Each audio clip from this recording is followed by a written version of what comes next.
Chapter 2 The Vanishing Glass. Nearly 10 years had passed since the Dursleys had woken up to find their nephew on the front step, but Privet Drive had hardly changed at all. The sun rose in the same tidy front gardens and lit up the brass number 4 on the Dursleys' front door. It crept into their living room, which was almost exactly the same as it had been on the night when Mrs. Dursley had seen that fateful news report about the owls. Only the photographs on the mantelpiece really showed how much time had passed. 10 years ago, there had been lots of pictures of what looked like a large pink beach ball wearing different colored bonnets. But Dudley Dursley was no longer a baby, and now the photograph showed a large blond boy riding his first bicycle, on a carousel at the fair, playing a computer game with his father, being hugged and kissed by his mother. The room held no sign at all that another boy lived in the house, too. Yet Harry Potter still lived there, asleep at the moment, but not for long. His Aunt Petunia was awake, and it was her shrill voice that made the first noise of the day. Up! Get up! Now! Harry woke with a start. His aunt rapped on the door again. Up! She screeched. Harry heard her walking toward the kitchen, and then the sound of the frying pan being put on the stove. He rolled onto his back and tried to remember the dream he'd been having. It had been a good one. There had been a flying motorcycle in it. He had a funny feeling he'd had the same dream before. His aunt was back outside the door. Are you up yet? She demanded. Nearly. Well, get a move on. I want you to look after the bacon, and don't you dare let it burn. I want everything perfect on Dudley's birthday. Harry groaned. What did you say? What did you say? His aunt snapped through the door. Nothing. Dudley's birthday. How could he have forgotten? Harry got slowly out of bed and started looking for socks. He found a pair under his bed, and after pulling a spider off from one of them, put it on. Harry was used to spiders because the cupboard under the stairs was full of them, and that was where he slept. When he was dressed, he went down to the hall into the kitchen. The table was almost hidden beneath all of Dudley's birthday presents, and it looked as though Dudley had gotten the new computer he wanted, not to mention the second television and the racing bike. Exactly why Dudley wanted a racing bike was a mystery to Harry, as Dudley was very fat and hated exercise, unless, of course, it would involve punching somebody. Dudley's favorite punching bag was Harry, but he couldn't catch him very often. Harry didn't look it, but he was really fast. Perhaps it had something to do with living in the dark cupboard, but Harry always had been small and skinny for his age.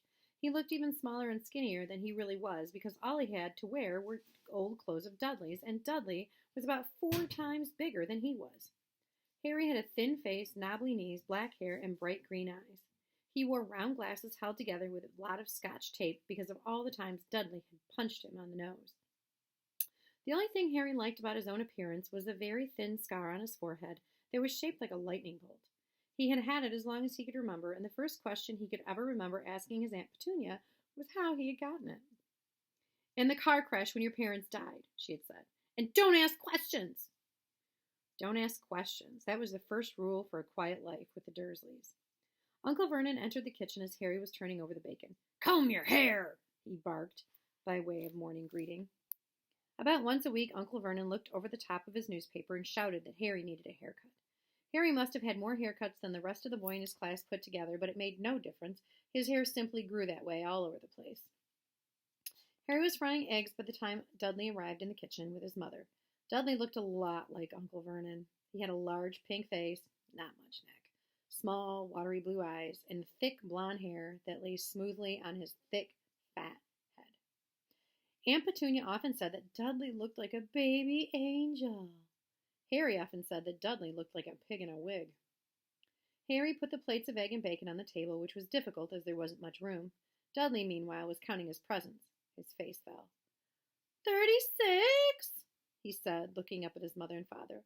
That's 2 less than last year. Darling, you haven't counted Auntie Margie's presents. See, it's right here under this big one from Mommy and Daddy. All right, 37 then, said Dudley, going red in the face. Harry, who could see a huge Dudley tantrum coming on, began wolfing down his bacon as fast as possible in case Dudley turned the table over. Aunt Petunia obviously scented danger too, because she said quickly, and we'll buy you another 2 presents while we're out today. How's that, Pumpkin? 2 more presents. Is that all right? Dudley thought for a moment. It looked like hard work. Finally, he said, slowly, so I'll have 30, 30, 39, sweetums, said Aunt Petunia. Oh, Dudley sat down heavily and grabbed the nearest parcel. All right, then. Uncle Vernon chuckled. Little Tyke wants his money's worth just like his father. Attaboy, Dudley. He ruffled Dudley's hair. At that moment, the telephone rang, and Aunt Petunia went to answer it while Harry and Uncle Vernon watched Dudley unwrap the racing bike, the video camera, a remote-control airplane, 16 new computer games, and a VCR. He was ripping the paper off from a gold wristwatch when Aunt Petunia came back from the telephone looking both angry and worried. Bad news, Vernon, she said. Mrs. Figg's broken her leg. She can't take him. She jerked her head in Harry's direction. Dudley's mouth fell open in horror, but Harry's heart gave a leap. Every year on Dudley's birthday, his parents took him and a friend out for the day, to adventure parks, hamburger restaurants, or the movies, every year. Harry was left behind with Mrs. Figg, a mad old lady who lived 2 streets away. Harry hated it there. The whole house smelled of cabbage, and Mrs. Figg made him look at photographs of all the cats she'd ever owned. Now what? Said Aunt Petunia, looking furiously at Harry as though he'd planned this. Harry knew he ought to feel sorry that Mrs. Figg had broken her leg, but it wasn't easy when he reminded himself that it would be a whole year before he had to look at Tibbles, Snowy, Mr. Paws, and Tufty again. We could phone Marge, Uncle Vernon suggested. Don't be silly, Vernon. She hates the boy. The Dursleys often spoke about Harry like this, as though he wasn't there, or rather, as though he was something very nasty that couldn't understand them, like a slug. What about what's-her-name, your friend Yvonne? On vacation in Majorca, snapped Aunt Petunia. You could just leave me here, Harry put in hopefully. He'd be able to watch what he wanted on television for a change, and maybe even have a go on Dudley's computer. Aunt Petunia looked as though she just swallowed a lemon. And come back to find the house in ruins? She snarled. I won't blow up the house, said Harry, but they weren't listening. Oh, I suppose we could take him to the zoo, said Aunt Petunia slowly, and leave him in the car. That car's new. He's not sitting in it alone. Dudley began to cry loudly. In fact, he wasn't really crying. It had been years since he really cried, but he knew that if he screwed up his face and wailed, his mother would give him anything he wanted. Dinky Diddy Dums, don't cry. Mummy won't let him spoil your special day, she cried, flinging her arms around him. I don't want him to come, Dudley yelled between huge pretend sobs. He always spoils everything. He shot Harry a nasty grin through the gap in his mother's arms. Just then the doorbell rang. Oh, good Lord, they're here, said Aunt Petunia frantically. And a moment later, Dudley's best friend, Piers Polkiss, walked in with his mother. Piers was a scrawny boy with a face like a little rat.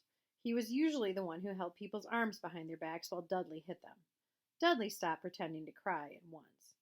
Half an hour later, Harry couldn't believe his luck, was sitting in the back of the Dursleys' car with Piers and Dudley on the way to the zoo for the first time in his life. His aunt and uncle hadn't been able to think of anything else to do with him. But before they'd left, Uncle Vernon had taken Harry aside. I'm warning you, he had said, putting his large purple face right up close to Harry's. I'm warning you now, boy. Any funny business, anything at all, and you'll be in that cupboard from now until Christmas. I'm not going to do anything, said Harry, honestly. But Uncle Vernon didn't believe him. No one ever did. The problem was, very strange things often happened around Harry, and it was just no good telling the Dursleys. He didn't make them happen. Once, Aunt Petunia, tired of Harry coming back from the barber looking as though he hadn't been at all, had taken a pair of kitchen scissors and cut his hair so short he was almost bald except for his bangs, which she left to hide that horrible scar.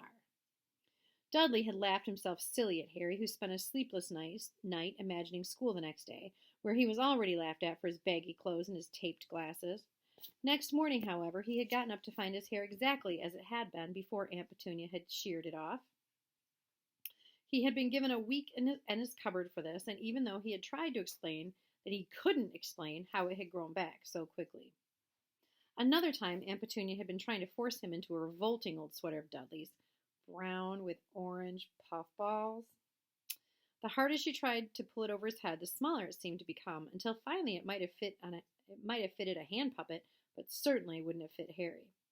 Aunt Petunia had decided it must have shrunk in the wash, and to his great relief, Harry wasn't punished. On the other hand, he'd gotten into terrible trouble for being found on the roof of the school kitchens. Dudley's gang had been chasing him, as usual, when, as much to Harry's surprise as anyone else's, there he was, sitting on the chimney. The Dursleys had received a very angry letter from Harry's headmistress telling them Harry had been climbing school buildings. But all he tried to do, as he shouted at Uncle Vernon through the locked door of his cupboard, was jump behind the big trash cans outside the kitchen doors. Harry supposed the wind must have caught him mid-jump. But today, nothing was going to go wrong. It was even worth being with Dudley and Pierce to be spending the day somewhere that wasn't school, his cupboard, or Mrs. Figg's cabbage-smelling living room. While he drove, Uncle Vernon complained to Aunt Petunia. He liked to complain about things. People at work, Harry, the council, Harry, the bank, and Harry were just a few of his favorite subjects to complain about. This morning, it was motorcycles. "Roaring along like maniacs, the young hoodlums," he said, as a motorcycle overtook them. "I had a dream about a motorcycle," said Harry, remembering suddenly. "It was flying." Uncle Vernon nearly crashed into the car in front. He turned right around in his seat and yelled at Harry, his face like a gigantic beet with a mustache. "Motorcycles don't fly!" Dudley and Pierce sniggered. "I know they don't," said Harry. "It was only a dream." But he wished he hadn't said anything.